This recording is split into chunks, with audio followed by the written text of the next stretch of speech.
અહીંયા તારી આમ મારું બધું ઘઉં છે જવું છે. અલા બાટકો બાથરૂમ નહીં પૂછવું કોઈ હાલ. એ નહીં આ ભરતજી આમ કે આ જવું આયા હતા પેલા ભરતજી જવું આયા નહીં પણ અડકલા ઉજ્યા હશે.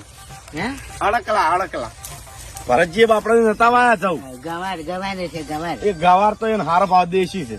હે બધો ગવાર જ લાગે હવે. હે ને પણ વાપર્યો હે કોરો માલ હારો હતો. કોનો માલ ચારો તો જો ચારો બધો આડો પડ્યો છે. લાવજો પેટી. એ પેટી પડી છે. શું કરે પેટી? આડો પડ્યો છે સાંજે મળ્યું. એટલે મૂર્ખા આડો નહીં ઘઉં છે તો એક થેલી પીધી એમાં ભોજ ભૂલી ગયો પેલા ભરતજી ના ઘઉં હળગાય. એ મુરખ જવું